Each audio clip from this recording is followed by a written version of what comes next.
A gente começa hoje a nossa segunda unidade, que é a parte de altimetria.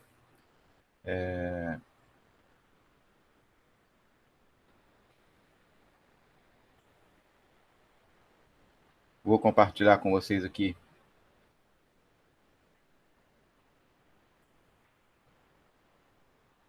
queria que vocês me dissessem se estão vendo a apresentação. Levantamento topográfico altimétrico. Sim, não, talvez. Estou vendo, professor. Ok. Então, a segunda parte do curso, talvez não, com certeza vão aparecer conceitos completamente diferentes daqueles que foram dados na primeira parte. E aí eu queria ver com vocês aqui um sumário do que a gente deve ver nessa segunda, não na aula de hoje, mas nessa segunda unidade do curso. A gente vai começar hoje vendo conceitos e definições de altimetria, vamos falar um pouco do sistema geodésico brasileiro e mais especificamente da rede altimétrica brasileira, falar um pouco da norma, quando ela se refere a levantamentos altimétricos de equipamentos, materiais, acessórios, falar sobre os principais métodos de nivelamento utilizado em engenharia, que são aí, no caso, o nivelamento geométrico e o nivelamento trigonométrico, e vou aqui citar o nivelamento taquiométrico, que já não é mais utilizado, ele se tornou obsoleto, e eu vou dizer os motivos pelos quais ele se tornou obsoleto, embora ele possa ser realizado, e eu vou falar para vocês aqui. E aí a gente encerra a primeira aula em nivelamento geométrico. Na semana que vem, se der tempo ainda hoje, a gente entra também em nivelamento trigonométrico. Na semana que vem, a gente vai entrar em aplicações de altimetria, ou seja, quais são os produtos derivados do levantamento altimétrico que a gente pode obter para analisar o relevo do terreno. E aí eu vou falar do conceito de declividade, vou falar de planta de curva de nível, de perfil longitudinal, perfil transversal, de seção transversal, de modelagem numérica do terreno, vamos falar de volumetria, medição de corte aterro, e vamos falar de topologia.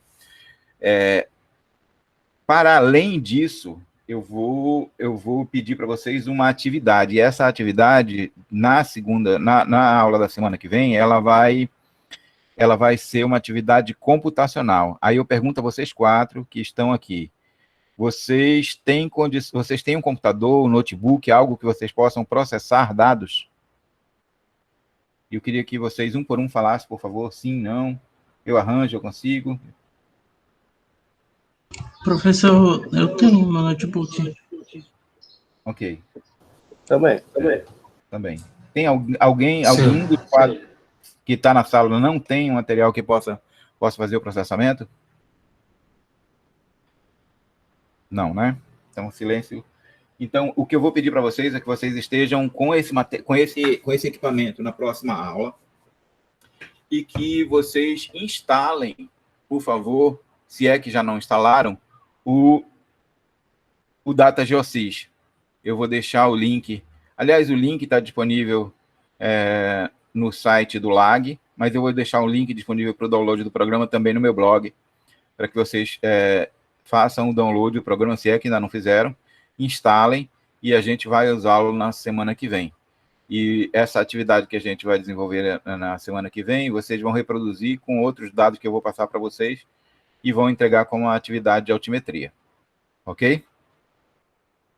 Ok. A gente faria esse processamento todo mundo junto no laboratório de geoprocessamento lá do LAG, na sala de geoprocessamento do LAG, mas como a gente está impedido de fazer, vocês vão ter que fazer isso, cada um de vocês em casa, mas eu vou orientar vocês aqui a melhor forma de fazer. E aí a gente vence a parte de altimetria nessas duas aulas, que é a segunda unidade. A terceira aula, a partir de hoje, vai ser a aula de planialtimetria, onde a gente une conceitos que foram dados na primeira unidade do curso com os conceitos que vão ser dados na aula de hoje, na aula da semana que vem, da segunda unidade do curso, que é a mistura dos dois. Na verdade, planialtimetria é aplicar de forma integrada e simultânea os conceitos que a gente viu na primeira parte e na segunda parte do curso. E, finalmente, vem a última aula teórica do curso, que é a parte de locação. Depois a gente faz uma segunda AP, e para quem precisar, a gente faz um AF. Ok? Então, o curso de topografia vai aí desse jeito. A gente deve ter ainda aí 6 encontros formais para finalizar o curso de topografia, provavelmente na primeira semana de abril. Tá certo? Vamos lá, então. Vamos começar. Bem, falando sobre altimetria, eu vou iniciar falando sobre principais conceitos e definições. Então, altimetria também, assim como topografia, como planimetria, altimetria também tem origem no grego, e ela significa basicamente a medição de alturas, medir alturas. Toda vez que a gente vai medir algo, a gente vai tomar uma medida, vai mensurar uma grandeza, é necessário que a gente o faça através ou a partir de alguma referência. Assim como na Professor, planimetria, a gente... só interromper rapidinho. Se você estiver passando os slides, aqui não saiu ainda. Ai, meu Deus. O que é que eu faço? Pronto. Agora coisa. Eu não sei o que o Meet faz, que ele tem esse defeito. Tá, vocês estão aí no conceito de definições? Isso. Ok. Então, como eu ia só repetindo, a partir da ideia de que a etimologia da palavra altimetria vem do grego e de que ela significa medir alturas, e que a gente, para fazer essas medidas, precisa de um referencial, precisa de uma referência, de forma análoga ao que acontece na planimetria, onde a gente usa paralelos e meridianos para medir, por exemplo, coordenadas geodésicas, latitude e longitude, respectivamente, a gente necessita de uma referência para medir alturas. Acontece que a altura é uma grandeza diferente de latitude e longitude. Para posicionar verticalmente... Oi? Alguém quer falar? Foi sem querer abrir o microfone. Ok. Se a gente quer posicionar verticalmente e definir o relevo do terreno, que até agora a gente viu só em planta, a gente percebeu perímetro, coordenadas, área, a gente necessita de um referencial. Os referenciais que a gente tem até agora, que são paralelo e meridiano, não são suficientes para que a gente meça a altura. Se a gente for para o modelo elipsoidal, a origem do modelo elipsoidal é no centro do elipsoide, que coincide com o centro geométrico, o centro da Terra. Garanto a vocês, medir alturas a partir do centro da Terra é um pouco complicado. Primeiro porque a gente não consegue acessar lá, então operacionalmente essa é uma tarefa, além de hercúlea, impossível de acontecer. A gente não consegue ir até o centro da Terra. Mesmo se conseguisse, garanto a vocês que lá tem uma pressão extremamente alta, uma temperatura muito, muito elevada, e o material de que é feito o núcleo da Terra provavelmente está fundido, é feito de basicamente ferro, em que a altíssima temperatura se encontra em estado fluido, líquido, em rotação, que aliás é isso que provoca o campo gravitacional da Terra, e a gente não conseguiria medir a partir dele. Imagine, então, que é impossível de fazer isso. Para resolver este problema, a gente, enquanto geodesista, engenheiros, adotou uma referência palpável e operacionalmente possível para medir alturas. E é a partir desta referência que a gente começa a fazer a medição. O nome desse referência é geoide. Tem alguém pedindo para entrar, As solicitações não aparecem para a gente, não. Ok, mas era Matheus que estava pedindo para entrar, eu já autorizei aqui. Ok? Vocês estão vendo aí a apresentação, né? esta referência que a gente utiliza é o que a gente chama de geoide. Eu vou falar um pouco para vocês de geoide. O que a gente vai fazer é medir, a partir dessa superfície de referência, que é o geoide, distâncias verticais, que aqui em altimetria recebem o nome de altitude ortométrica, de cota, de altura elipsoidal ou altura geométrica. Eu vou fazer a diferença de vocês na medida que a aula for prosseguindo. Eu queria saber, eu passei o slide, eu queria saber com vocês se ele mudou aí. Mudou não, professor. Mudou agora. Deixa eu demorar. Acho que mudou. Ok. O geoide, então, é essa figura que vocês estão vendo, é uma figura dinâmica, é uma figura que foi colorida artificialmente só para que a gente tivesse ideias de profundidade. Então, os pontos, a área dessa superfície, que é uma superfície nitidamente irregular, em tons mais azulados, e quanto mais escuro, mais profundo, mais baixo é, e quanto mais avermelhado, mais alta é essa superfície, denota para a gente uma superfície completamente irregular, dinâmica, que poderia ser compreendida da seguinte forma. E agora eu vou pedir a vocês que usem exercitem o poder de análise espacial abstrata de vocês. Notem a seguinte coisa. Imaginem a seguinte situação. A Terra, basicamente, é uma bola de metal, de ferro e de outras coisas numa proporção menor, mas muito do que tem na Terra é ferro. Onde a superfície dessa bola de ferro é composta em quase mais de 2/3 de sua superfície de um fluido, que é a água. Ok.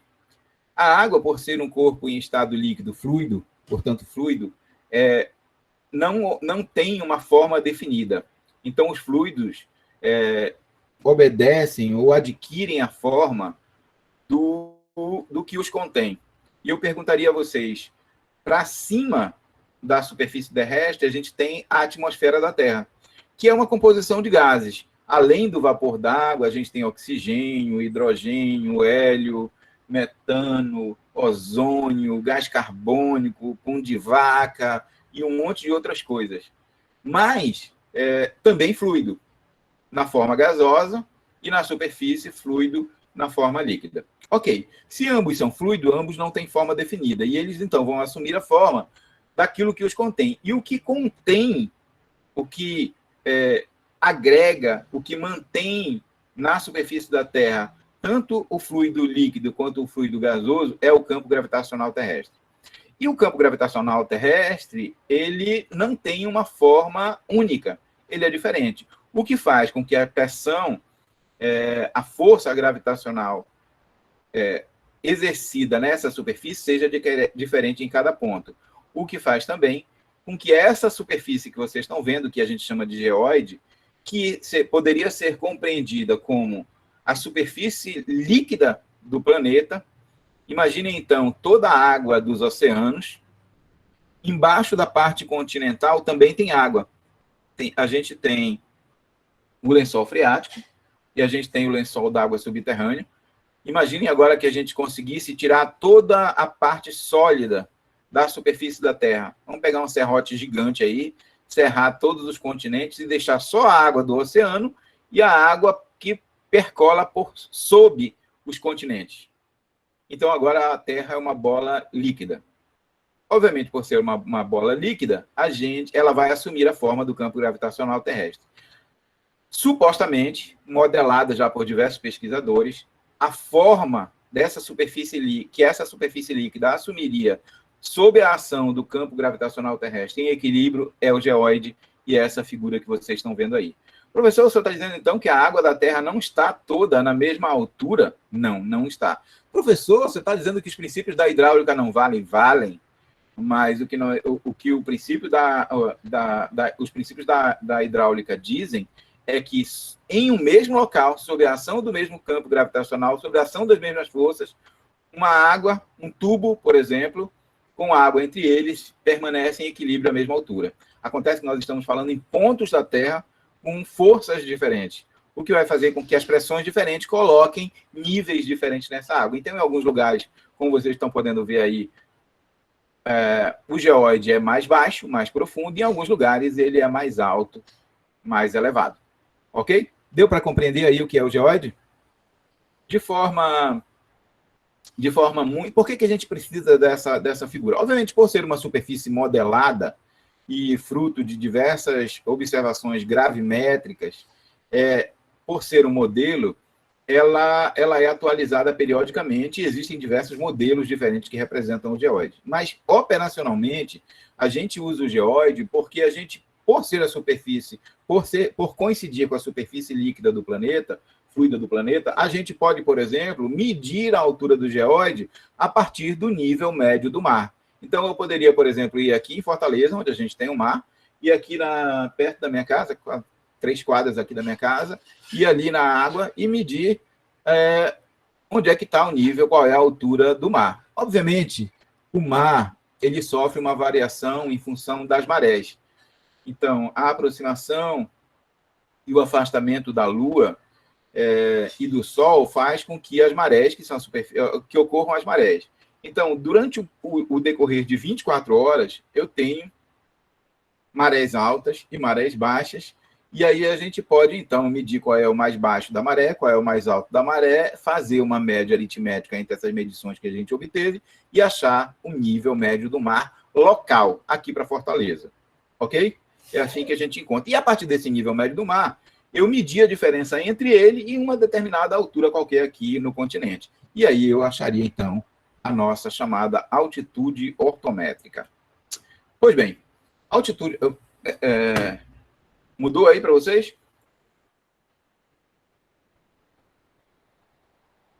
Turma? Mudou, professor. Ok. Vamos fazer uma diferença aqui entre o que é altitude ortométrica e cota, que são duas coisas, duas grandezas, duas distâncias verticais, que, embora tenham um conceito muito parecido, a referência delas é diferente. Altitude ortométrica, que a gente, para abreviar, apelida carinhosamente só de altitude, é a distância vertical que separa um ponto na superfície terrestre. A distância vertical que separa um ponto com este ponto A na superfície terrestre. Alguém, por favor, desliga o seu microfone que está interferindo. Eu acho que Andrei, Matheus, não sei, alguém está com o microfone ligado. Então, eu tenho um ponto A na superfície terrestre. Se eu medir a distância vertical deste ponto A até a horizontal que define o nível médio do mar, esta grandeza, então, é chamada de altitude. Só um minuto, crianças. Vou fechar aqui a porta.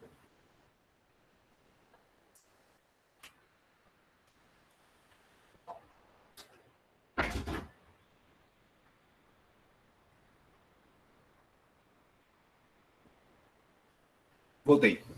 Agora, imaginem que eu estou numa situação que eu estou muito no interior do continente e que eu não estou perto, não estou próximo do mar. Então, eu não tenho o referencial que é o nível médio do mar. E aí, então, o que eu faço para medir a diferença de nível entre os pontos vai ser medir a grandeza, que é a distância vertical, que a gente chama de cota, que é definir em algum lugar uma superfície, um plano qualquer, um plano arbitrário, uma superfície arbitrária, definida por quem mede, por mim, pelo topógrafo, pelo engenheiro, por você.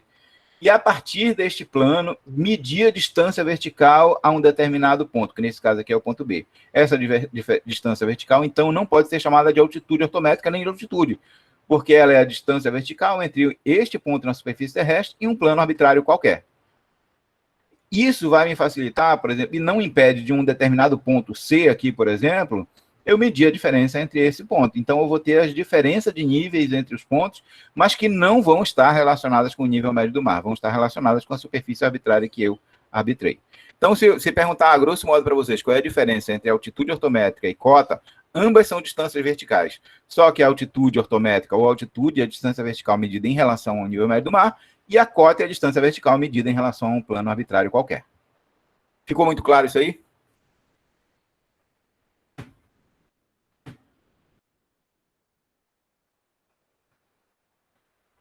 Ok, mudei o slide. Mudou para vocês aí? Turma? turma? Mudou, professor. Ok. Queria botar um pouco mais de sal nesse caldeirão aí e mostrar para vocês uma outra grandeza que eu não falei até agora. Eu falei para vocês de altitude ortométrica em relação ao nível médio do mar. Considerando que essa figura que vocês estão vendo aí é esta superfície em azul, é o geóide, seria o nível médio do mar. Essa superfície em preto aqui seria o elipsoide, que é aquela figura geométrica que a gente usa para representar os paralelos e os meridianos da superfície terrestre, que eu falei para vocês na primeira etapa do curso. Ok. Quando a gente mede em topografia, o que a gente mede é a altura, a altitude, a distância vertical. Fecha seu microfone, Andrei. A distância vertical entre um ponto na superfície terrestre e o nível médio do mar. É essa distância em rosa, esse Hzão aqui. Isso aqui é a minha altitude ortométrica. Quando a gente mede o mesmo ponto a partir de um sistema de posicionamento global, por exemplo, a partir de satélites, a distância vertical que a gente mede não é em relação ao geóide, é em relação ao elipsoide. É esse Hzinho aqui, ó. Então, isso aqui seria a minha altitude, mas isso aqui não é a minha cota. Isso aqui é o que a gente chama de altura elipsoidal. Então, essa aqui é a altitude ortométrica e essa aqui é a altura elipsoidal, em preto. A diferença entre esses dois Hs é esse N, que está em vermelho aqui, que a gente chama de ondulação geoidal. Por que o senhor está falando isso para a gente, professor? Porque vocês não podem confundir altitude ortométrica com cota, são coisas diferentes. Não podem confundir altitude ortométrica com altura elipsoidal, que são coisas diferentes, porque o referencial é diferente. Mas existe uma grandeza que vocês precisam entender, que é a ondulação geoidal, que é a subtração, a diferença entre a altura medida na topografia, que é esse em rosa, e a altura medida em geodésia através de satélite, que é esse em preto. A diferença entre os dois é o N, que é a ondulação geoidal. Eu estou dizendo isso porque o IBGE mapeou essa ondulação geoidal em todo o território nacional e disponibiliza para a gente um programa que nos permite, se eu medir, por exemplo, a partir de GPS, em qualquer momento eu posso saber qual é a ondulação geoidal e transformar essa altura medida a partir do GPS, que é a altura elipsoidal, em altitude ortométrica. Do contrário, também é possível. Eu fiz um levantamento topográfico e obtive só altitudes ortométricas. Se eu entrar no programa do IBGE, que chama MapGeo, ele me dá uma ondulação geoidal e se eu somar as duas, eu encontro a altura elipsoidal. Deu para entender? Então, a qualquer momento, eu posso transformar alturas medidas pelo GPS em altitudes ortométricas medidas pela topografia e vice-versa, com a ajuda dessa ondulação geoidal disponibilizada pelo IBGE. Tá certo? Bem, que aplicações é que eu posso ter de altimetria? Então, a engenharia, eu diria para vocês que ela é eivada de aplicações, muitas aplicações de altimetria. Então, digamos assim, que ela tem uma série... Se a planimetria define antes o projeto e nos permite fazer a construção de uma obra num determinado local, com um projeto adequado ao lote do terreno, a altimetria também nos permite compreender o relevo do terreno e, a partir dele, projetar, por exemplo, redes de esgoto, coleta de esgoto, rede de distribuição de água, projeto de rodovias, de ferrovias, de pistas de aeroporto, terraplenagem, movimento de terra, fazer o planejamento urbano de uma determinada cidade, construir, delimitar barragens, a distribuição em curva de nível de lavouras para a agricultura, delimitação de bacias hidrográficas e uma série de outras aplicações em engenharia. Então, a altimetria ela é muito usada em engenharia. Falando um pouco do sistema geodésico brasileiro, e eu já mudei a minha apresentação novamente, se vocês não estiverem vendo, por favor, intervenham. O sistema geodésico brasileiro possui diversas redes. Uma delas é a rede altimétrica. O que o IBGE fez? O IBGE, que é o órgão gestor do sistema geodésico brasileiro, fez aquilo que eu disse para vocês. Colocou uma régua graduada lá no mar, no litoral sul de Santa Catarina, ainda nos anos 1940, colocou uma régua graduada, e essa régua graduada ia medindo qual era o ponto mais baixo e o ponto mais alto do mar. O ponto mais baixo e o ponto mais alto, o ponto mais baixo e o ponto mais alto. Ficou fazendo isso durante um bom tempo. Esse equipamento que mede o ponto mais alto e o ponto do mais baixo, ele é chamado de marégrafo. E a partir da medição dos pontos mais baixos e do ponto mais altos, mediu-se, encontrou-se, a partir de estatística básica, a média aritmética dos pontos mais altos e dos pontos mais baixos. O que define, então, o que ficou definido como o nível médio do mar para a rede altimétrica brasileira. Isso aconteceu, como eu disse para vocês, nos anos 40, e nos anos 40, o território brasileiro não estava todo mapeado, e o território brasileiro não estava, digamos assim, assim como não se encontra hoje, homogeneamente cartografado. Não existia, digamos assim, marégrafos em todo o litoral do Brasil, que é enorme. A gente tem mais de 8 mil quilômetros de litoral no território brasileiro. Essa estação, esse marégrafo, ficava numa estação da Marinha, no litoral sul de Santa Catarina. E a partir deste RN, desta referência de nível, é que o IBGE construiu um marco, que é esse marco que vocês estão vendo aqui, que serve como referência do nível médio do mar. Ou seja, a diferença entre esse nível médio do mar, lá do litoral sul de Santa Catarina, da praia de Imbituba, para este monumento em concreto aqui, foi a primeira diferença de nível que foi obtida, que serviu para referenciar toda a rede altimétrica brasileira. A partir daí, o IBGE começou a fazer medições já topográficas, sabendo o desnível entre a base dessa plataforma em um determinado ponto. Por exemplo, se ele sabia que esta plataforma aqui estava 2 metros acima do nível médio do mar, aqui medido de Santa Catarina, e se eu medir um ponto aqui para dentro que estava, por exemplo, 1 metro acima dessa plataforma, eu sabia então que este ponto aqui estaria 2 metros mais 1 metro, 3 metros em relação ao nível médio do mar aqui. E assim ele começou a fazer relativamente as altitudes e medir os relevos de todos os pontos da rede altimétrica. Essa rede altimétrica hoje tem milhares de pontos e não existe nenhum dos mais de 5 mil municípios brasileiros que não tenha pelo menos um par de RNs, que são referências de nível, referenciadas a este RN lá do litoral sul de Santa Catarina. Todo mundo entendeu, gente?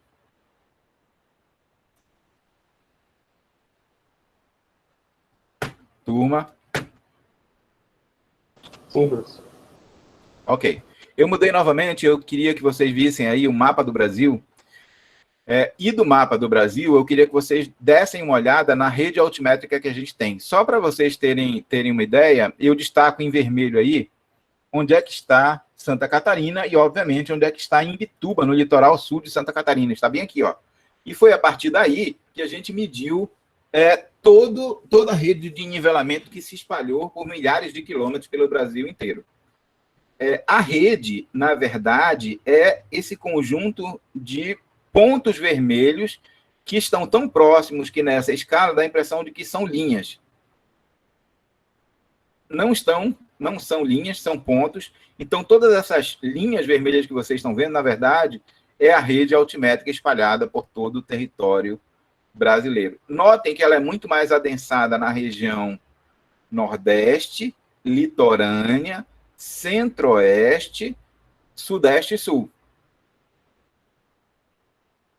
A região norte sempre foi um vazio cartográfico, tanto sob o ponto de vista planimétrico, quanto sob o ponto de vista altimétrico no Brasil. Por motivos óbvios. Primeiro, por motivo geográfico. A Amazônia é gigante. Só para vocês terem uma ideia, se a gente pegar a Amazônia brasileira, ela equivale a 54% do território nacional. Okay? Ela é mais da metade do território nacional. Além disso, ela é entrecortada por uma grande bacia hidrográfica, que é a do Rio Amazonas, a maior que a gente tem, uma das maiores do planeta. Isso faz com que tenha uma quantidade de rios muito grande, muitas vezes com larguras enormes, de quilômetros de distâncias, difíceis de serem ultrapassados. Além disso, ela era, até um pouco antes deste governo, extremamente adensada sob o ponto de vista de floresta. Atualmente, a gente se encontra no maior pico de desmatamento, segundo o Instituto Nacional de Pesquisas Espaciais, da nossa década. O que significa que a Amazônia está sendo muito impactada por desmatamentos, queimadas, incêndios, digamos assim, o espalhamento da agricultura sobre a Amazônia. Mesmo assim, ela continua sendo muito grande e ela continua tendo uma área de floresta muito adensada. Além disso, existem diversas reservas indígenas, reservas extrativistas, reservas de províncias minerais na Amazônia, o que dá um dificílimo acesso ao interior da floresta. Eu não sei se vocês... Eu sou de Belém, vocês sabem disso. Belém é no Pará, que é um dos estados que compõe, é o segundo maior estado da federação, depois do Amazonas, que compõe os dois maiores estados da região amazônica. E eu não sei se vocês já tiveram a oportunidade de entrar numa floresta tropical, como a floresta amazônica. Ela é extremamente difícil de ser penetrada, porque a gente tem ela tem um clima muito úmido, ela é muito quente, então a gente está falando aí algo de entre 30 e 35 graus durante o dia e durante a noite. Ela tem uma altíssima umidade, muitas vezes chegando muito próximo dos 100% de umidade, ou seja, a gente respira água praticamente, o que faz com que a gente fique muito suado, é como se a gente estivesse dentro de uma sauna a vapor. A gente desidrata muito. Além disso, a floresta ela é muito fechada, o que faz com que a gente tenha que abrir picadas para poder entrar. São árvores gigantes, cipós, área alagada, insetos, animais. Então, é difícil de acessar. Todos esses motivos foram motivos para que a Amazônia tivesse uma dificuldade de ter dentro dela uma rede altimétrica. Naturalmente, essa pouca rede que existe, ela percorre as poucas estradas que existem na região.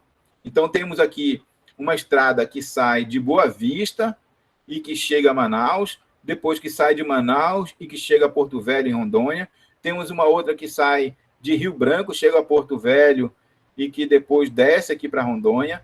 Temos no Pará aqui a Transamazônica, que corta o estado do Pará e chega aqui em Porto Velho, que depois desce até aqui, vem para Santarém e desce até Cuiabá, mas são poucas as estradas, e as redes altimétricas foram feitas ao longo das estradas, e como são poucas estradas, a rede altimétrica também é bem pequena na região amazônica. Queria mostrar para vocês uma coisa, no nível ainda da curiosidade. Eu disse para vocês que o IBGE começou a fazer essa rede, começou a implementar essa rede, implantar a rede, fazer nivelamento nos anos 40. Ele passou dos anos 40 até agora, continua implementando essa rede, para fazer toda essa malha de pontos no Brasil inteiro, que é um país gigantesco. Ok. Alguns desses pontos foram feitos, embora não no formato de rede, mas em forma de pontos isolados, mesmo nessa área onde praticamente não tem estradas. Essa região aqui, onde está o cursor, no Brasil, é uma região do noroeste do estado do Amazonas, que a gente chama a região da Cabeça do Cachorro, que faz limite com o nosso vizinho Colômbia, nosso país vizinho. Notem aí que parece a cabeça de um cachorro, uma orelha do orelha, o focinho, a boca. Notem aí, essa região é a cabeça do cachorro.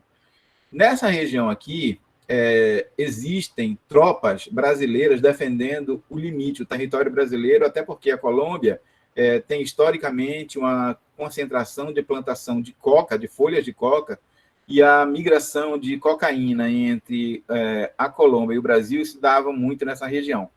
E aí o que aconteceu foi que o governo brasileiro colocou o exército brasileiro para patrulhar essa região e implementou aqui alguns pontos de rede altimétrica.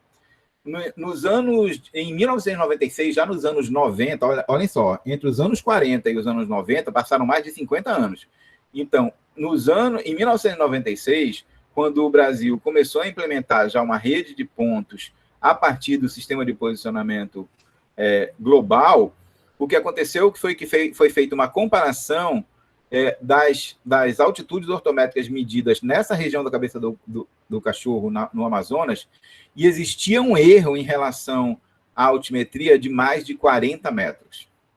Eu estou dizendo isso para vocês porque a gente passou mais de 60 anos fazendo essa rede, com difícil acessibilidade, com equipamentos duvidosos, com equipes muitas vezes não muito bem treinadas, e erros acontecem.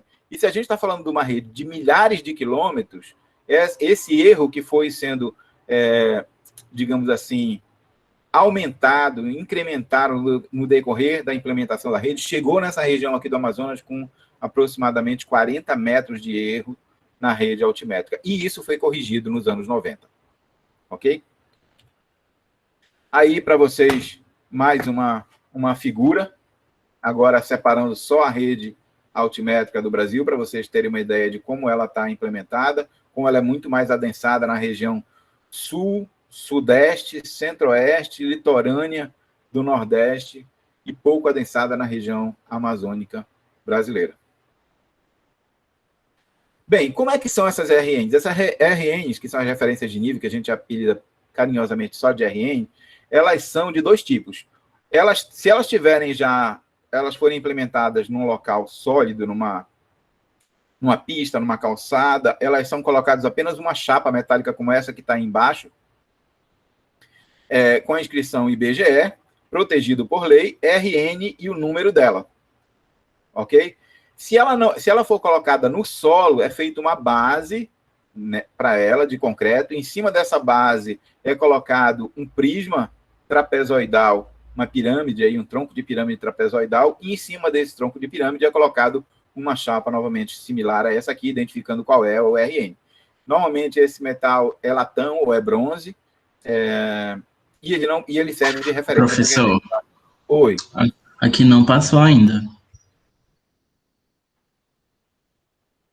Agora? Passou. Pronto, estão vendo aí o que eu estou falando? Aqui, se ela é colocada em uma chapinha assim, ou ela é colocada no formato de... Se ela for colocada no chão, colocada em cima de um tronco de pirâmide de concreto, com essa chapa cravada em cima, que serve como referência. Lá no campus do PC, a gente não está lá agora, mas se a gente tivesse, a gente sairia agora da nossa sala lá no bloco 708, e na calçada como é que é o nome daquela casinha de boneca que fica bem na frente do bloco 708? É um projeto de extensão. A ETEX, isso. O Escritório de Tecnologia Social, que eu chamo de casinha de boneca. Então, lá na calçada do ETEX, tem uma chapinha como essa, que é uma RN. Se vocês tiverem... Só dentro do campus do PC, a gente tem 5 RNs dessas relacionadas ao nível médio do mar lá de Santa Catarina, que a gente usa para fazer os nossos levantamentos dentro do campus do PC. Ok? Pronto. Como é que a gente sabe qual é a altitude de referência de cada uma dessas? Só para chamar a atenção de vocês, eu coloquei aqui embaixo essa, para que vocês vissem. Essa aqui é a RN, que está aqui embaixo. É a RN 2053 da rede D. Então, essa aqui já foi a 2053 referência de nível colocadas antes dessa. Ok? Da rede D. Tem redes com todas as letras, cada uma daquelas linhas lá é uma rede de nivelamento. Ok. Algumas, as mais antigas, antes de 96, além disso, era colocado embaixo delas aqui qual era a altitude ortométrica daquele RN, para a pessoa não ter que consultar nada. Mas, quando se descobriu em 96 que essas RNs estavam erradas, porque o erro estava sendo muito grande, ela foi corrigida a partir de medições da rede de satélites, e aí, então, elas passaram a compor um banco de dados com um relatório de cada estação geodésica. Então, o que tem que se fazer é entrar no site do IBGE, dizer qual é o nome da estação, como esse que eu estou mostrando para vocês aqui agora, dizer qual é o nome da estação. Essa aqui é a estação 2661T, que fica dentro do campus do PC. Aí ele vai abrir o relatório e dizer que isso fica em Fortaleza, qual foi a última visita feita nela, qual é a rede dela, qual é a unidade da federação que ela pertence, e vai dizer quais são as coordenadas planimétricas dela, para a gente poder encontrar, e vai dizer bem aqui, ó, que a altitude ortométrica dela é 18,6658. Isso aqui significa que este ponto, que está lá dentro do campus do Pici, que é uma RN relacionada com o nível médio do mar do litoral sul do Brasil, de Imbituba, de Santa Catarina, está a 18 metros, 6.658 milímetros acima do nível médio do mar. Ou seja, aproximadamente 18,6 metros mais alto do que o litoral sul de Santa Catarina, lá dentro do campus do Pici. Deu para entender, gente? Deu, professor. É isso aí. É isso aí que a gente usa como referência. Bem, vamos aos métodos. Para fazer nivelamento, a gente usa em topografia basicamente 3 métodos. Na verdade, a gente usa 2, e um, que é o terceiro, que é o nivelamento taquiométrico, a gente não usa mais, e a gente não usa mais porque ele se tornou obsoleto em função dos erros excessivos que este método desenvolve. Então, a gente usa muito nivelamento geométrico, a gente usa muito nivelamento trigonométrico, e a gente praticamente não usa mais nivelamento taquiométrico. Mas qual é o objetivo dos levantamentos altimétricos? Os levantamentos altimétricos, todos os 3 métodos, têm objetivo, o único objetivo deles é determinar alturas, ou seja, as distâncias verticais, relativas a uma determinada superfície de referência, de pontos na superfície terrestre, quer sejam de poligonais ou pontos de detalhe. Ok? Então, esta é a definição que a norma, a NBR 3133, aquela que a gente já conhece, que viu em planimetria, dá para levantamento topográfico altimétrico. Agora, levantamento topográfico altimétrico pode ser feito através de diferentes métodos. Cada um desses métodos pressupõe o uso de diferentes acessórios, diferentes equipamentos, possui diferentes erros associados a esse nivelamento, logo, isso influencia nas precisões e admissibilidade de erros que a norma permite que a gente cometa em cada um desses tipos de nivelamento. Ok? Talvez as palavras que eu esteja usando, que são o jargão técnico da topografia e da engenharia, seja um pouco complicado de vocês,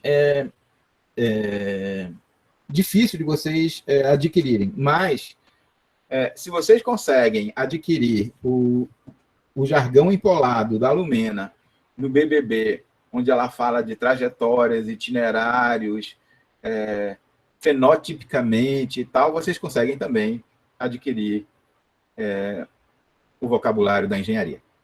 Ok? Pronto. A norma ainda define os nivelamentos em 4 classes. Classe 1N, 2N, 3N e 4N. A começar da classe mais precisa para a classe menos precisa.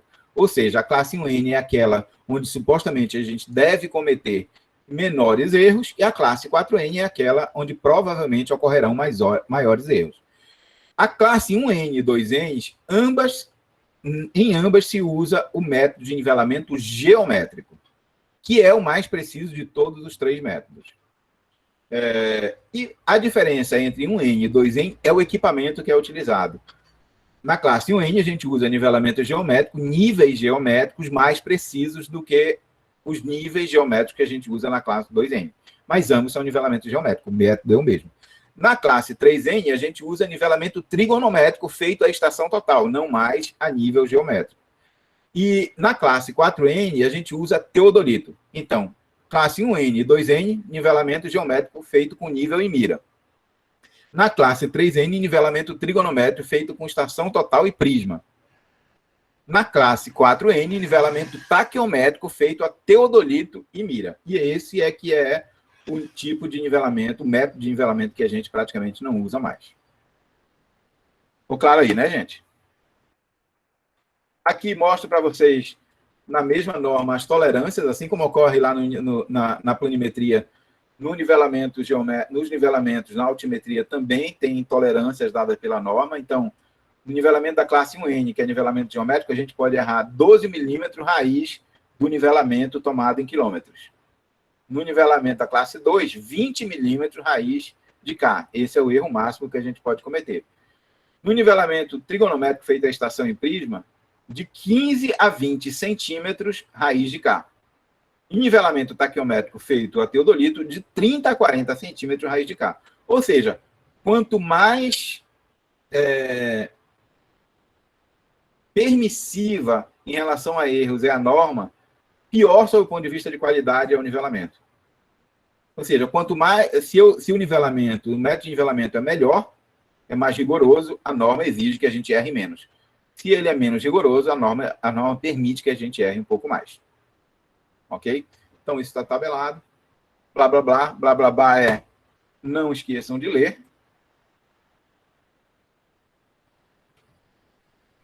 Bem, aqui, só para vocês, eu vou falar um pouco mais sobre curvas de nível. A gente vai fazer curvas de nível na semana que vem, então não vou estar muito preocupado com isso, vou explicar melhor para vocês.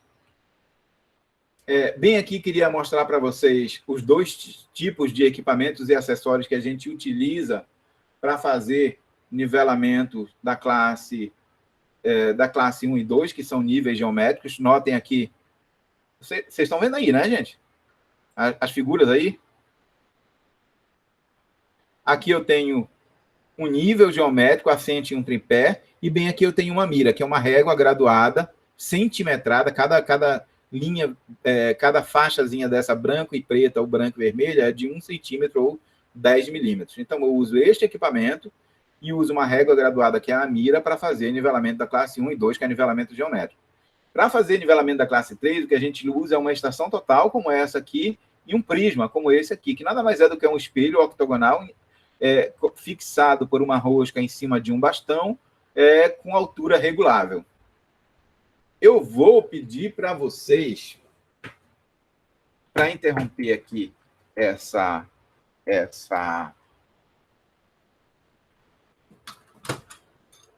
apresentação e mostrar para vocês aqui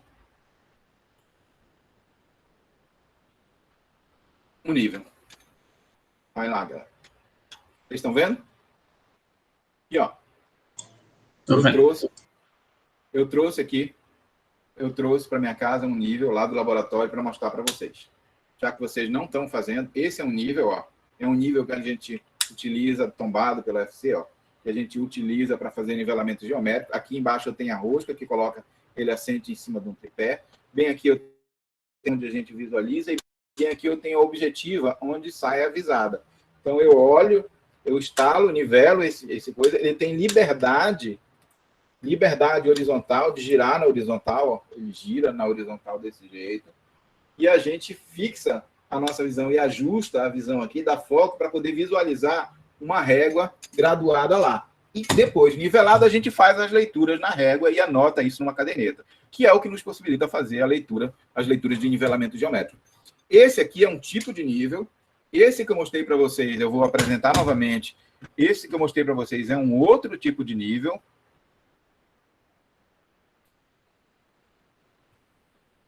Esse aqui é um outro tipo de nível. E existem diversos tipos de níveis diferentes. Esse aqui é um nível automático. Esse que eu mostrei para vocês é um nível óptico mecânico. A gente tem, além desse, nível a laser e nível digital eletrônico lá no laboratório, que vocês fariam ou farão as práticas quando for possível, mas que nesse momento não é possível. Aqui desse lado, a gente tem uma estação total. Eu não trouxe uma estação total para cá, porque seria muito arriscado e ela tem que sofrer manutenção periódica. O nosso técnico faz isso lá no laboratório e eu não... Eu trouxe esse para cá porque esse aqui já está com defeito e eu queria mostrar para vocês na aula. A gente tem estações totais como essas, e esses são os equipamentos e acessórios que a gente utiliza para fazer para desenvolver em campo os dois principais métodos de nivelamento, e a gente tem todos esses equipamentos no laboratório. Pois bem, eu tenho uma apresentação aqui para vocês, na apresentação, só para vocês verem os diferentes níveis. Este aqui é o mecânico, similar a esse que eu mostrei para vocês, o da esquerda para a direita. Esse verde aqui é um nível Wild, similar a esse que eu mostrei para vocês, embora ele seja de uma outra marca, que é um nível mecânico. Este aqui é um óptico mecânico automático, similar àquele da fotografia lá que está na apresentação. Esse aqui é um nível a laser e este aqui é um nível eletrônico. Todos têm tecnologias diferentes porque foram obtidos estes dois aqui já têm tecnologia digital eletrônica embutida neles. Gravam a informação, medem eletronicamente a informação, mas todos usam, desenvolvem o mesmo método de nivelamento geométrico, cujo objetivo é fazer leituras de uma régua graduada colocada nos pontos a serem nivelados. Então, os níveis são diferentes, os equipamentos são diferentes, mas o objetivo é exatamente o mesmo. O acessório que a gente usa é uma mira que, a depender do tipo de nível, ela também é diferente. Mas, basicamente, ela é uma régua extensível. Vocês veem aqui que é a primeira extensão, a segunda, a terceira e a quarta. À medida que a gente for puxando essa régua, ela pode chegar até 4 metros de altura. Algumas réguas para campo, elas possuem até 6 metros de altura. E cada faixazinha dessa aqui, branco, vermelha ou branco e preto, daqui para cá, tem 10 milímetros, ou seja, 1 centímetro de extensão. E a gente tem que fazer leituras nessas réguas. Aqui, só para vocês terem uma ideia, já que vocês não estão indo para campo, para vocês terem uma ideia de como é que é feita essa leitura. Quando a gente está olhando na nossa luneta, na ocular, a gente não vê a mira inteira, a gente vê só um pedaço dela. Para que a gente saiba se a gente está lendo no 1 metro, 2 metros, 3 metros, 4 metros, as miras colocaram descrições como essa aqui. Gente, eu não sei em vocês aí, mas aqui está caindo um dilúvio enorme. Eu mudei a minha mesa agora para bem perto da janela. Vocês estão ouvindo aí o barulho da chuva? Tô não, professor. Está uma chuva grande. Então, continuando aqui. Então, se tem uma bolinha, significa que a gente leu já acumulou 1000 milímetros, ou seja, 1 metro. 2 bolinhas, 2.000 milímetros, 2 metros. 3 bolinhas, 3.000 milímetros, 3 metros. Algumas outras têm faixas. Então, uma faixa de 1 I, 1 metro, 2 Is, 2 metros, 3 Is, 3 metros. Ok? Por exemplo, aqui na régua, a gente pode fazer a leitura. Quando a gente olha na mira, a gente vê os fios que estão desenhados na nossa luneta projetados sobre a mira. Então, por exemplo, essa leitura aqui que eu vou fazer, ela é quanto? Se aqui em cima eu tenho 2, significa que eu não cheguei ainda aos 2.000 milímetros, não cheguei a 2 metros. Então, eu tenho 1.000, uma bolinha é 1.000 e 900. Tá aqui, ó. 1.900 seria na faixa mais larga, logo abaixo do 900. Então, bem aqui é o 1.900. Aí, 1.900, 1910, 1920, 1930, 1940, 1950, 1955, 1960, 70, 80, 1990, 1995, 2.000 milímetros. E é assim que a gente faz a leitura. Deu para entender aí, gente?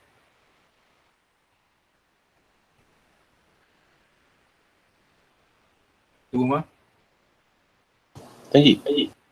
Beleza. Vocês vão fazer isso na prática quando vocês estiverem fazendo nivelamento geométrico lá no laboratório, na parte prática, mas agora isso aqui é o máximo que vocês vão poder ver de prática em função da gente não estar conseguindo realizar presencialmente as aulas. Pois bem, aqui eu tornei mais realista. É assim que a gente enxerga a leitura, a luneta do nível quando a gente está olhando. Tem uma mira, tem o eixo principal, tem o eixo secundário, tem o fio superior, tem o fio inferior. E bem aqui no meio é onde a gente vai fazer a leitura, que a gente chama de fio médio. Que leitura é essa aqui? Aí a gente vai para baixo. 3.000 milímetros. Oi, mudou não? Ainda está no episódio dos níveis. Não. Me avisem, por favor. Agora tá vendo, né? Mas pulou uns 2 aí. Pronto. Ó, bem aqui é onde a gente está olhando na luneta. Oi. É onde tem exemplo mesmo? Exemplo. Ah, é porque sequer passou pelo aquele outro, sabe? Ali, 2 antes do 21. Aqui? Não sei se você tinha falado. Eu tava falando sobre esse. Tava falando sobre esse. O 21. Que é o 21? O slide 21. Eu não sei o número deles. Vocês viram esse? Vocês viram esse? Esse? Não saiu, não foi ainda. Eu vou parar de apresentar ele e vou no formato. Eu vou deixar só assim, sem ele ficar gigante, que é para a gente poder ver, porque assim ele muda. aqui é o extensível que eu falei para vocês. Esse aqui vocês viram de fazer a leitura? Vendo agora. Então, bem aqui, ó. Bem aqui é o 1900, 1910, 1920, 1930, 1940, 1950, 55, 60, 1970, 80, 90, 2.000 milímetros. Então, não cheguei ainda em 2.000 milímetros, que está aqui, ó. Então, vou 1.000, que é uma bolinha aqui, 1.000. 1.000 e quanto? 1.900. Onde é o 1.900? É na faixa mais larga, abaixo do 900. Então, bem aqui, ó, nessa direção. E aí, eu vou de 10 em 10. Aqui é o 1.900, 910, 920, 30, 40, 50, 60, 70, 80, 900, 2.000 milímetros. É assim que a gente faz a contagem. Nesse aqui, que eu quero mostrar para vocês, é assim que a gente vê dentro da luneta. Vocês estão vendo o exemplo, né? Tô vendo. Ok. Então, a gente faz a leitura no encontro do eixo principal com o fio médio, que a gente chama aqui de FM. Que leitura é a leitura aqui? Aí eu venho para baixo. Já foi aí 3.000 milímetros, ó, 3 bolinhas, 3.000 milímetros. 3 e quanto? 3.600. Aí eu vou para a faixa mais larga abaixo dos 600, que está bem aqui, ó. Bem aqui é o 3.600. Então, bem aqui, 3.610, 3.620, 3.630, 3.640, 3.650, 3.660, 3.670. Então, a minha coisa está entre 3.660 e o 3.670. E eu vou bem aqui, ó. Então, está acima do meio, eu estipulei aqui que está 3.667. Se tivesse exatamente no meio, 3.665. Mas eu estou acima do meio, eu estipulei aqui 3.667. Notem que esta variação, ela é uma, digamos assim, uma atribuição do topógrafo, do engenheiro, de quem está fazendo a leitura, perceber, subdividir essa parte aqui em 10 partes, com cada 1 milímetro, e fazer a leitura o mais correta possível. Existe um certo nível de imprecisão nessa leitura, já que a mira não é milimetrada, ela é centimetrada, e a gente vai ter que fazer uma estimativa de quantos milímetros está sendo feita a leitura. Esse erro já está embutido naquela equação de erro tolerável pela norma. Ok?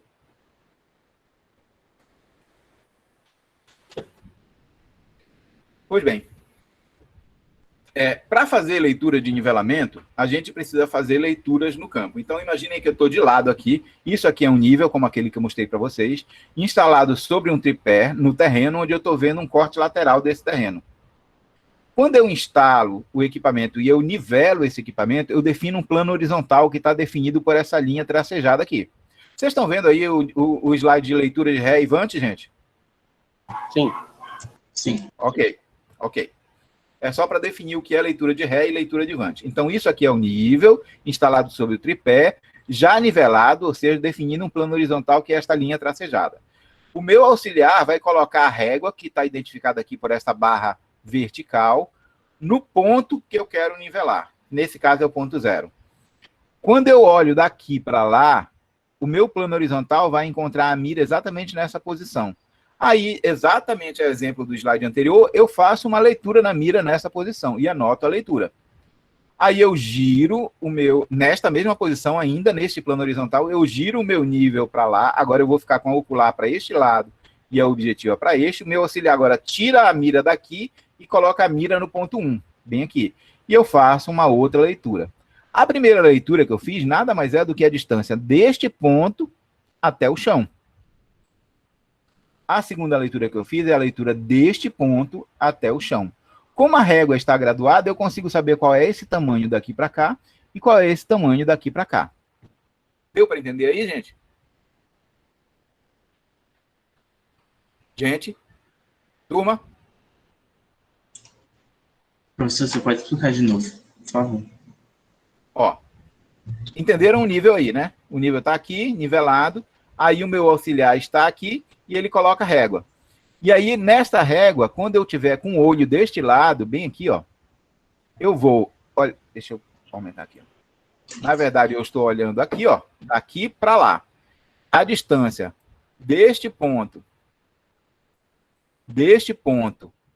que eu encontro a mira até aqui, eu consigo saber qual é a distância do chão do terreno até este ponto onde o meu plano horizontal do meu nível encontra a mira. Professor, o seu cursor não está aparecendo aí, se você estiver apontando, não está vendo, não. O apontador não está aparecendo? Não estou vendo, pelo menos. E agora? Eu também não. Continuo não vendo. Gente, o que eu faço com esse... Peraí, deixa eu mudar aqui para caneta. Estão vendo agora? Não, professor. Não sei como fazer isso com vocês. Até a sua imagem agora travou também. Peraí. Deixa eu apresentar de novo.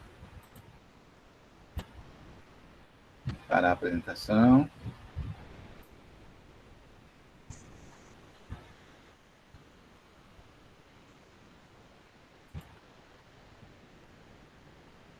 Estão vendo agora?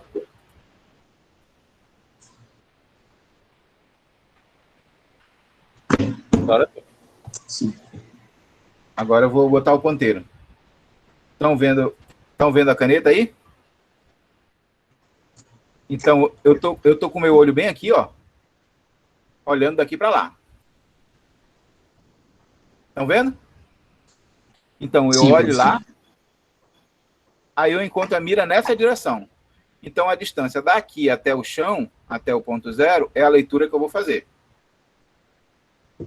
Digamos que essa leitura aqui foi 2 metros, 2.000 milímetros. Ok? As leituras feitas em altimetria são feitas em milímetros, certo, gente? Pronto. Agora eu tiro a mira daqui e o meu auxiliar coloca a mira no ponto 1. Agora o meu olho vai ficar para cá, ó. Quando eu encontrar a mira, eu vou medir, na verdade, a distância daqui até aqui, ó. Digamos que essa leitura aí foi de 1 metro, 1.000 milímetros. Se eu quiser saber qual é a diferença de nível que existe entre o ponto 0 e o ponto 1, essa diferença de nível está aqui, ó.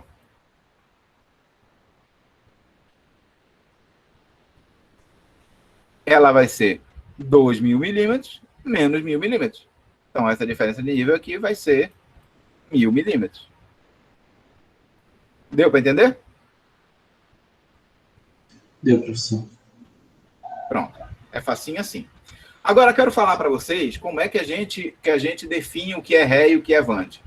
Se eu tenho um ponto que é uma referência de nível, vamos dizer que este meu ponto zero é um ponto de altitude ortométrica conhecida, ou seja, é uma RN. Digamos que eu conheça a diferença de nível entre o ponto zero e o nível médio do mar lá de Imbituba de Santa Catarina, e que esta diferença seja de 20 metros, ou seja, eu sei que a altitude ortométrica do ponto zero é de 20.000 milímetros. Na hora que eu meço essa leitura aqui, essa distância vertical na régua sobre o ponto zero, eu li 2.000 milímetros. Mas eu já sei que entre zero, o ponto zero e o RN de Santa Catarina, eu tenho 20.000. Então, se eu somar esta ré com a altitude ortométrica do ponto zero, vai dar 22.000. 2.000 que eu li de ré e 20 que ele já tinha. Deu para entender aí? Turma? Deu para entender. Ok. Então, eu diria que o nível aqui, o nível está a 22.000 milímetros da nossa referência de nível lá do mar de Imbituba. Ok. Se eu subtrair desses 22.000 milímetros, esse 1.000 milímetros, o que eu vou achar vai ser a altitude ortométrica do ponto 1. Quando eu defino uma leitura, tanto leitura ré quanto leitura avante, são distâncias verticais lidas na mira. Qual é a diferença? A leitura ré é a distância vertical lida na mira no ponto onde eu conheço a altitude ou eu atribuí uma cota. Então, o ponto zero, que é o ponto onde eu conheço a altitude, eu fiz uma leitura ré.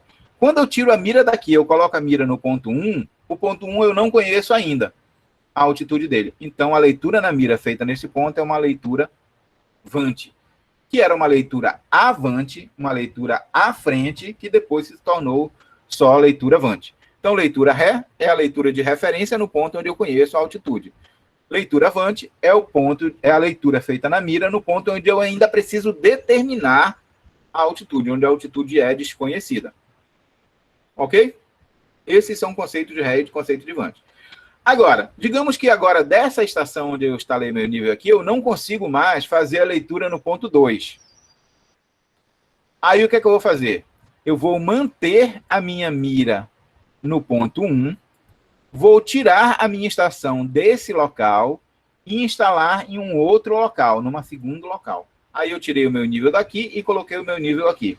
Instalo novamente, nivelo novamente, e agora eu vou definir um outro plano horizontal, que é definido por esta linha tracejada, onde está o meu nível.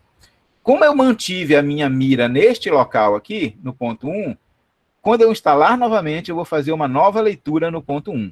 Então, eu fiz uma primeira leitura no ponto 1 deste lado, que foi uma avante, que me permitiu calcular a diferença de nível entre o ponto 1 e o ponto 2. Agora, quando eu instalar nessa nova vez, eu vou fazer uma nova leitura, que é a distância daqui até o chão. Só que agora eu já conheço a altitude do ponto 1. Então, essa leitura que eu vou fazer daqui, ela passa a ser chamada de leitura ré. A exemplo desta aqui, que foi feita quando eu conheci a altitude do ponto 0. Como agora eu já conheço a altitude do ponto 1, essa leitura dessa estação passa a ser uma leitura ré. Viro a mira para lá, viro a luneta para lá, coloco a mira no ponto 2 e agora eu vou fazer uma leitura no ponto 2 daqui até aqui. Conheço a altitude do ponto 2? Não. Então a leitura feita aí vai ser uma leitura vante. Deu para entender qual é o conceito de visada ré e visada vante, ou leitura ré e leitura vante?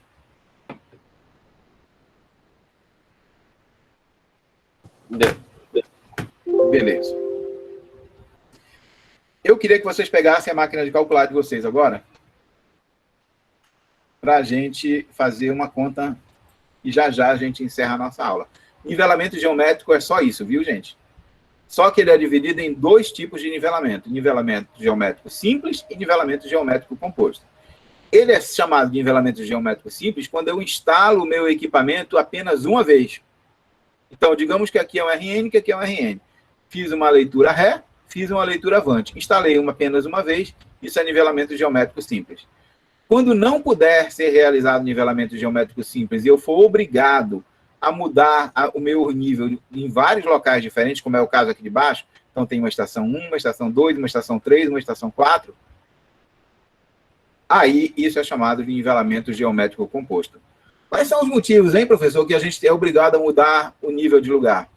Por vários. O primeiro deles é a distância. Às vezes, a norma diz que a gente deve fazer, no máximo, 80 metros de leitura, ou seja, 4 estacas de 20 metros de leitura com nível. Porque, senão, os números e os milímetros da minha régua, da minha mira, ficam tão pequenos que o meu erro vai aumentar. Então, se eu tenho, vamos dizer, 1 quilômetro para fazer de nivelamento, eu vou ter que ficar mudando a cada 160 metros, porque eu posso ver 80 metros para um lado, 80 metros para o outro, 160 metros. Aí eu mudo lá para frente, vejo novamente 80 para um lado, 80 para o outro. E assim eu vou mudando a minha estação. O outro motivo pelo qual eu tenho que mudar, às vezes, é o desnível. O desnível, às vezes, é tão grande que eu não consigo nivelar. Quando eu viro para lá, ao invés de ficar no pé da mira, eu fico no chão. E aí eu não consigo nivelar. E o outro motivo são obstáculos. Casas, edificações, árvores, postes, que ficam na frente da leitura que eu quero fazer. Aí eu sou obrigado a mudar a estação de lugar. Este é o motivo pelo qual o nivelamento geométrico que a gente realiza, via de regra, é nivelamento geométrico composto e não nivelamento geométrico simples. Ok? Pronto. Vamos entender a técnica de nivelamento agora. Eu estou dizendo que eu conheço,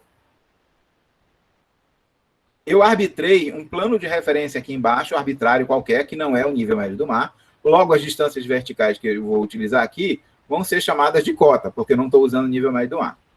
Então, instalei o meu nível nesta primeira estação aqui. Aqui, ó.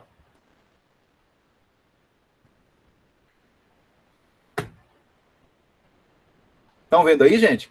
Técnica de nivelamento geométrico? Sim, professor. Bem, aqui está o meu nível, ó. Instalei pela primeira vez o meu nível aqui. O que define este plano horizontal aqui. Ok.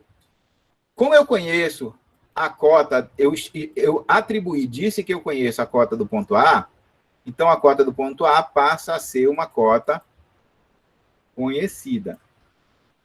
Estou bem feliz por causa disso.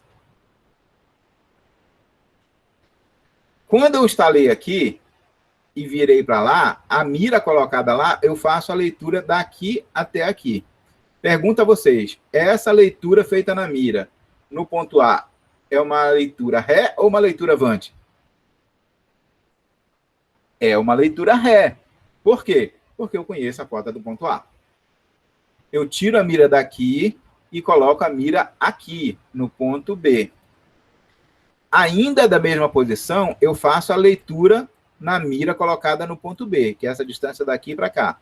Pergunto, essa leitura é uma leitura ré ou uma leitura avante?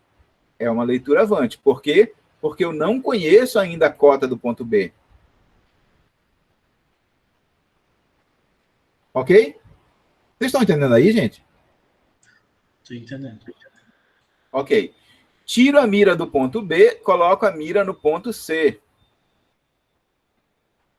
Da mesma posição, eu olho para lá e eu vou fazer uma leitura no ponto C, que é essa distância daqui para cá, ó. Pergunto, essa é uma leitura ré ou uma leitura avante? É uma leitura avante. Por quê? Porque eu não conheço a cota do ponto C, ela ainda é desconhecida. Tiro a mira do ponto C e coloco a mira no ponto D. Ainda desta posição, eu faço uma leitura, que é daqui até aqui, ó. Pergunto, esta leitura feita no ponto D é uma leitura ré ou uma leitura avante? É uma leitura avante, porque eu não conheço a cota do ponto D. Ainda me é desconhecida. Ok. Mas vejam que agora eu estiquei completamente a minha mira e desta posição aqui do meu nível, quando eu tentar visualizar a mira colocada no ponto E, ela vai passar sobre o topo da mira. A mira está toda esticada, os 4 metros que ela tem, e ela vai passar acima dos 4 metros. Ou seja, o desnível já ficou tão grande que eu não consigo, desta posição, visualizar mais a mira colocada no ponto E. O que é que eu faço? Aí eu sou obrigado a mudar desta estação para esta estação. Onde eu vou colocar a minha estação, professor? Eu vou colocar num local qualquer que eu escolha, onde deste local eu consiga visualizar o ponto anterior. Eu consiga visualizar o ponto anterior, que é o ponto D, colocado nessa direção. Agora eu instalei aqui, ó. Eu defino essa direção. E agora eu vou fazer uma leitura aqui, ó. Pergunto a vocês, essa é uma leitura ré ou uma leitura avante? Agora ela passa a ser uma leitura ré. Porque com a leitura avante que eu tinha feito desse lado, a partir da estação anterior, eu consigo calcular a cota de D. Então, a cota de D passa a ser conhecida. Então, essa leitura que eu fizer a partir dessa estação passa a ser uma leitura ré. Tiro a mira daqui e coloco a mira no ponto E.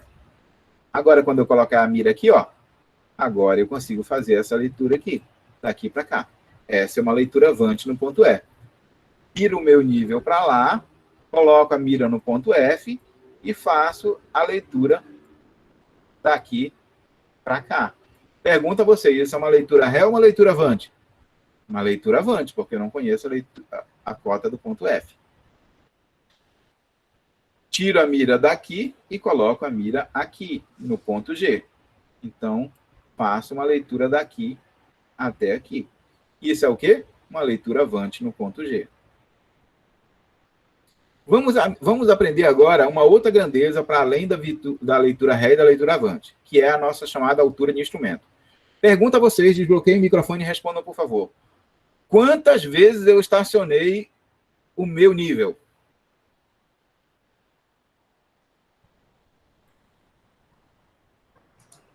Duas. Duas. Uma aqui e outra aqui. O que significa que eu estou na presença de nivelamento geométrico composto. Ok? Ok. O que é que caracteriza o nivelamento geométrico composto? Eu instalar mais de uma vez. O que significa, geometricamente, eu instalar mais de uma vez? Notem lá. Digamos que eu conheça aqui a cota do ponto A, que eu atribuí aqui em 10.000 milímetros. Ou seja, eu disse que 10 metros abaixo do ponto A passava um plano de referência que eu escolhi. Ah, professor, Matheus, que está assistindo aula, não gosta do número 10, gosta do número 13. Então, se Matheus estiver fazendo o nivelamento, ele escolheu, como é um plano arbitrário, ele diz que o plano de referência dele passa a 13.000 milímetros abaixo do ponto A. Mas, como eu que estou fazendo, eu escolhi 10.000. Pronto. É arbitrário, não é o nível médio do mar. Eu disse que a cota do ponto A é de 10.000 milímetros. Quando eu ponho a mira no ponto A, digamos que a leitura ré feita no ponto A, e é ré porque eu conheço a cota do ponto A, foi de 500 milímetros. Pergunto a vocês, se eu somar a cota do ponto A, 10.000 milímetros, com a ré feita no ponto A, 500.000 milímetros, eu vou encontrar a distância daqui até aqui, ó. Essa distância é chamada de altura do instrumento. Quanto é que ela vai ser? 10.000 mais 500. Ela vai ser de 10.500 milímetros. Vocês estão acompanhando aí, gente?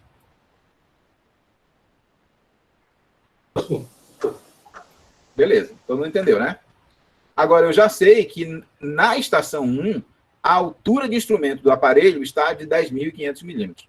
Quando eu tiro a mira do ponto A e coloco a mira no ponto B, eu faço a leitura daqui para cá, ó, que é a leitura avante.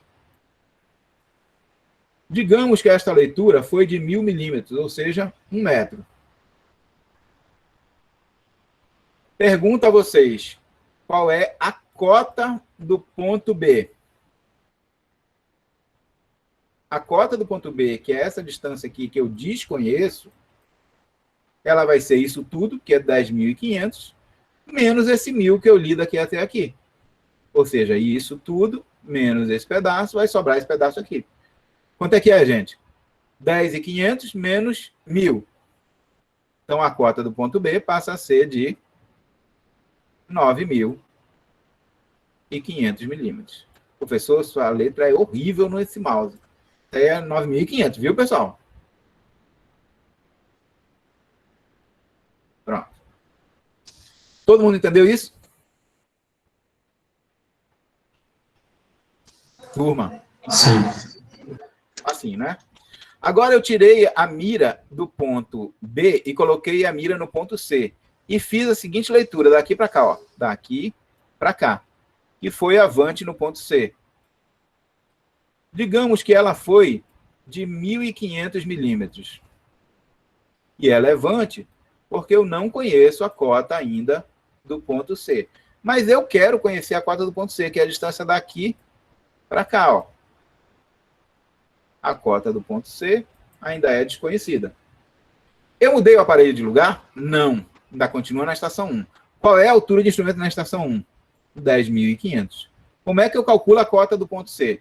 Isso tudo, que é 10.500, menos avante no ponto C, que é 1.500. Quanto é que é a cota do ponto C, gente? 10.500 menos 1.500. Estou esperando. 9.000.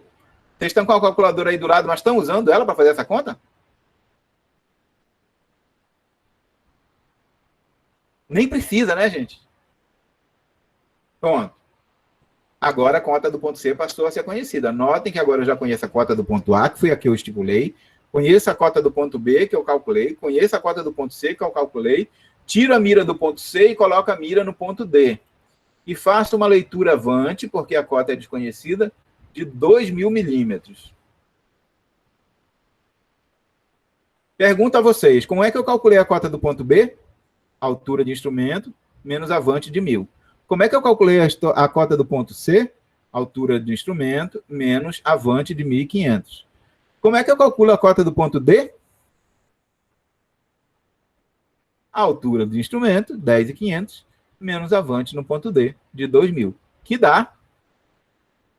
Quanto é que dá, gente? 8.500. 8.500. Facinho. Notem que agora a cota do ponto D ficou conhecida.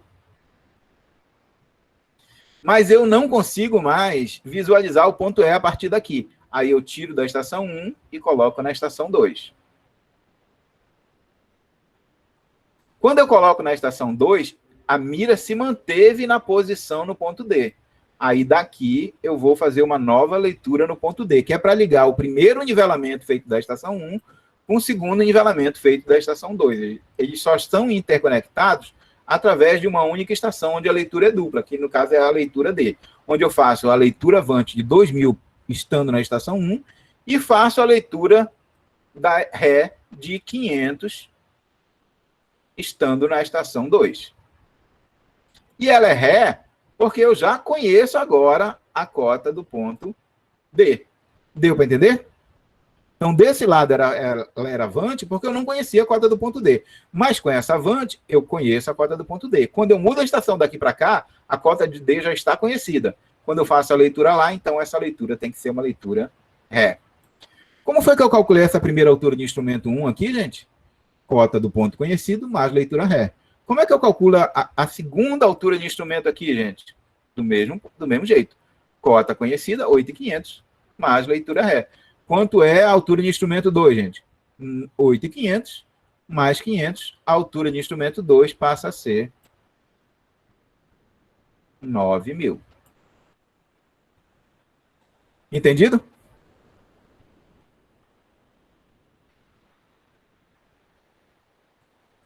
Turma, eu preciso do feedback de vocês. Entendi. Ok. Agora, eu tiro a mira do ponto D e coloco a mira no ponto E. Vou ler aqui 1.000. Isso é uma leitura Ré ou uma leitura avante? Uma leitura avante, porque a cota do ponto E, que é daqui até aqui, ela é desconhecida.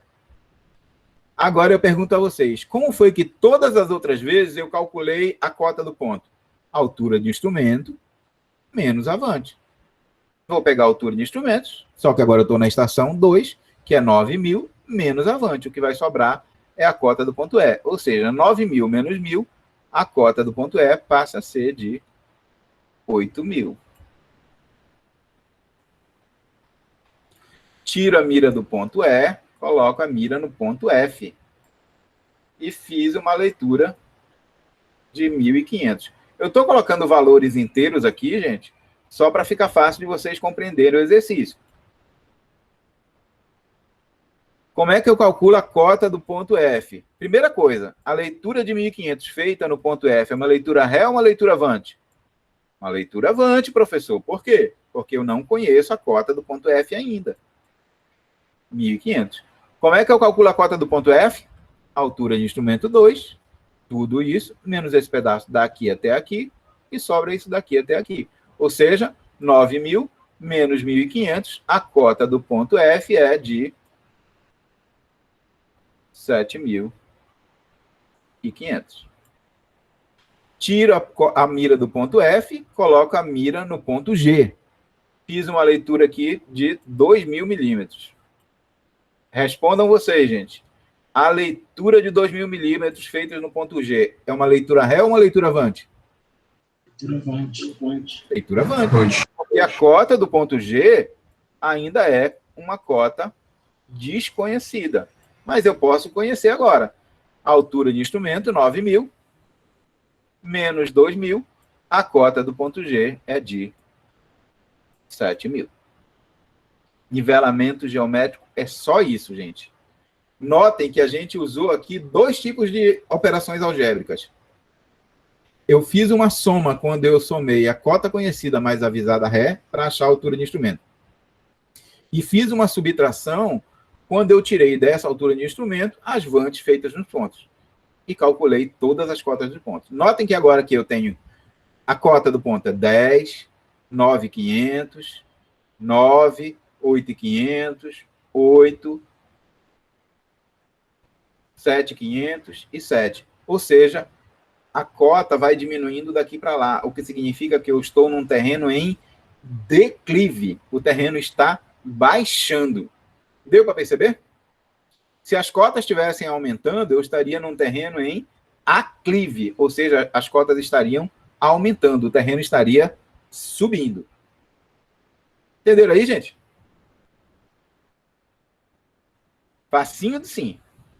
Deu. Pronto. Aqui só um exemplo para vocês entenderem geometricamente o que é que a gente está fazendo. E bem aqui, uma caderneta para vocês realizarem as operações e calcularem as cotas. Eu vou diminuir... Ai, meu Deus, como é que eu faço? Descartar. Eu vou diminuir aqui e vou só abrir uma janela aqui para escrever as equações de nivelamento geométrico conforme aquilo que a gente fez lá. A gente usou duas equações. A primeira foi para achar a altura do instrumento. A altura do instrumento foi igual a cota mais a leitura ré. Depois que a gente conheceu a altura do instrumento, a gente calculou a cota desconhecida do ponto. E ela foi a leitura, a altura de instrumento, menos a leitura quântica. Foram essas duas equações que a gente utilizou para resolver a nossa questão. Essas são equações fundamentais do nivelamento geométrico. Ok? Só para no nível da descrição das equações que a gente utilizou lá. Esse exemplo que está aqui, eu quero que vocês resolvam com uma atividade para a próxima aula. A caderneta que gerou isso aqui foi essa caderneta. Olhem lá. Estacionei na estação 1. De lá eu fiz uma leitura ré no ponto A, 1.820 milímetros. Tirei a mira do ponto A e coloquei a mira no ponto B. Fiz uma leitura avante de 3.725. Tirei... Turma, vocês estão vendo aí, né, gente? Turma? Sim, para ver. Ok. Então, estacionado na estação 1, fiz uma leitura ré no ponto A, de 1.820. Tirei a mira do ponto A e coloquei a mira no ponto B. Fiz uma leitura avante de 3.725. Tirei a mira do ponto B e coloquei a mira no ponto C. Fiz uma leitura avante de 3.749. Pronto. Agora eu mudei da estação 1 para a estação 2. A mira permaneceu no ponto C. Eu fiz uma nova ré no ponto C de 833 milímetros. Tirei a mira do ponto C, coloquei a mira no ponto D e fiz uma leitura avante de 2.501. Tirei a mira do ponto D e coloquei a mira no ponto E. Fiz uma leitura avante de 2.034. Tirei a mira do ponto E e coloquei a mira no ponto F. Fiz uma leitura avante de 3.686. Tirei a mira do ponto F e coloquei a mira no ponto G e fiz uma leitura avante de 3.990. Como essa foi a última leitura que eu fiz no ponto G, eu mudei de estação para a estação 3 e fiz uma nova leitura no ponto G, só que dessa vez ela vai ser uma leitura ré, de 3.458. Tirei a mira do ponto G e coloquei a mira no ponto C e fiz uma leitura de 301.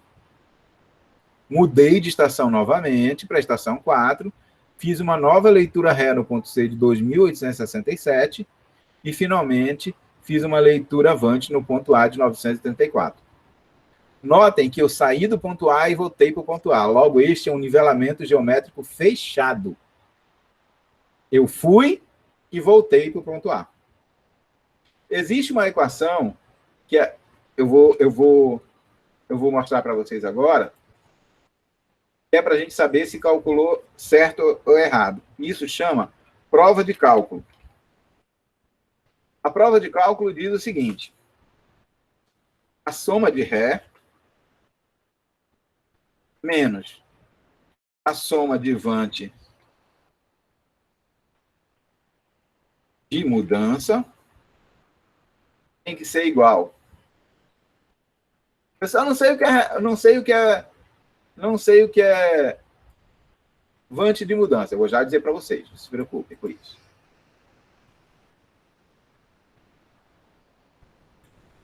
A soma de ré menos a soma de vante de mudança tem que ser igual a cota final menos a cota inicial. Se essa igualdade se mantiver, significa que vocês não erraram a conta. Para fim desse exercício, eu queria que vocês colocassem como a cota conhecida do ponto A de 13.000 milímetros. Pronto. Então, bem aqui, vocês vão colocar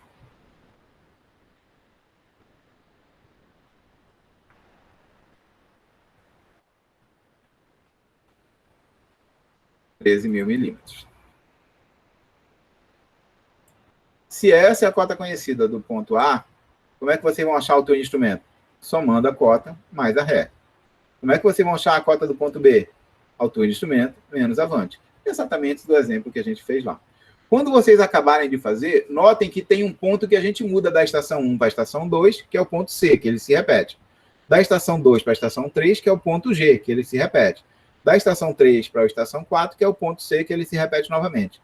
As cotas que foram, as leituras de vante que foram feitas nesse ponto, onde eu mudei o aparelho, elas são chamadas de vante de mudança. E as vantes que eu não mudei são chamadas de vantes intermediárias. Então, essa é vante de mudança. Essa é vante de mudança, porque depois eu mudei o aparelho. Essa é vante de mudança, porque logo depois eu mudei o aparelho. E a última leitura feita também é sempre considerada vante de mudança. Então, quem são as vantes de mudança? São as vantes que eu realizei antes de mudar a estação, mais a última.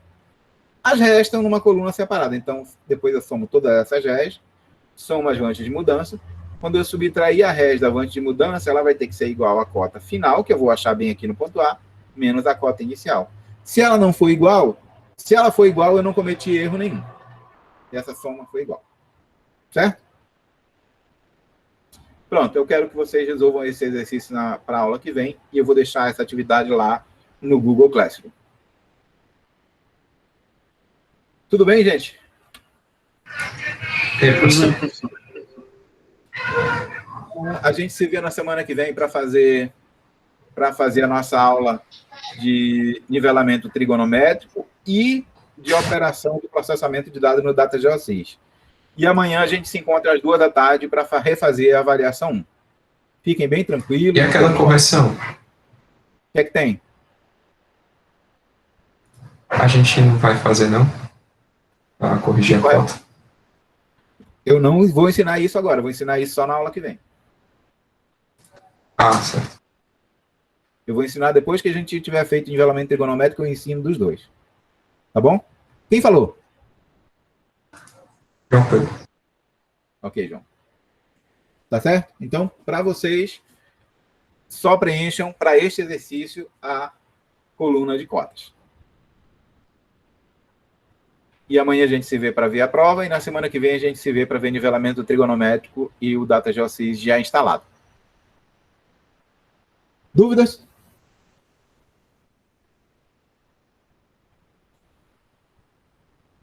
Nenhuma dúvida? Então, tchau, gente. Até semana que vem.